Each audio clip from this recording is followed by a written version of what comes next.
আসসালামু আলাইকুম রহমতুল্লাহি ওবরাকাতু ইন্নাল হামদুলিল্লাহ ওয়াসসালাতু ওয়াসসালামু আলা রাসূলিল্লাহ ওয়া বা'দ। প্রিয় দিনী ভাই ও বোনেরা, আপনাদের সকলকে জানাই আন্তরিক মোবারকবাদ। আজও গুরুত্বপূর্ণ কয়েকটি মাসআলা নিয়ে আপনাদের সামনে উপস্থিত হয়েছি। তার মধ্যে প্রথম মাসআলা হলো, দাঁতে আটকে থাকা খাদ্যদ্রব্য যদি গলার মধ্যে প্রবেশ করে রোজা অবস্থায়, তাহলে রোজার হুকুম কি?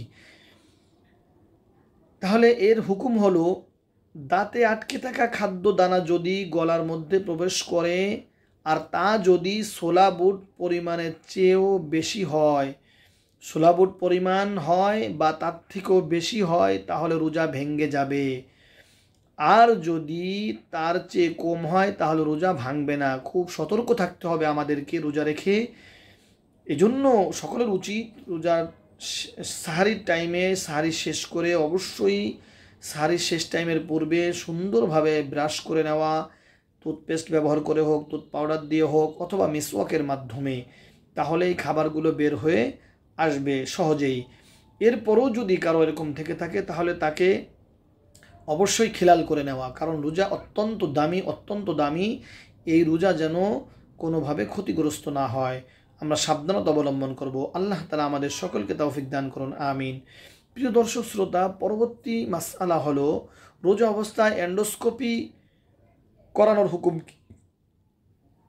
রোজা অবস্থায় এন্ডোস্কোপি করানোর হুকুম কি?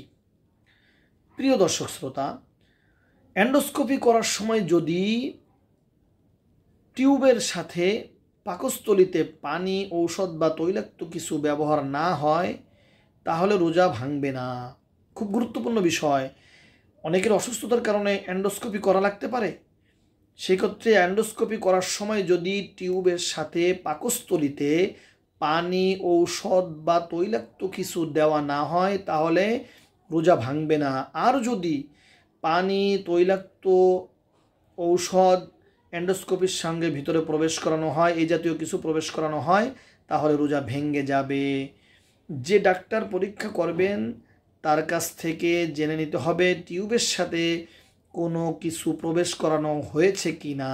জানে এন্ডোস্কোপি করানোর প্রয়োজন হলে তা ইফতারের পর করার সুযোগ রয়েছে, কিন্তু রোজা রেখে এন্ডোস্কোপি না করানোই উত্তম। দিনের বেলায় বিশেষ প্রয়োজন দেখা যায় রাত্রেবেলায় করতে হবে। আর যদি দিনের বেলায় করে এন্ডোস্কোপি, এবং সাথে সাথে এটাও জানা যায় ডাক্তারের থেকে যে পানি বা তৈলাক্ত কিছু অথবা ঔষধ ওই পাইপের সাথে, টিউবের সাথে ব্যবহার করা হয়েছে, তাহলে অবশ্যই তাকে পরবর্তীতে রোজাটা কাজা রাখতে হবে, তার রোজা ভেঙে যাবে।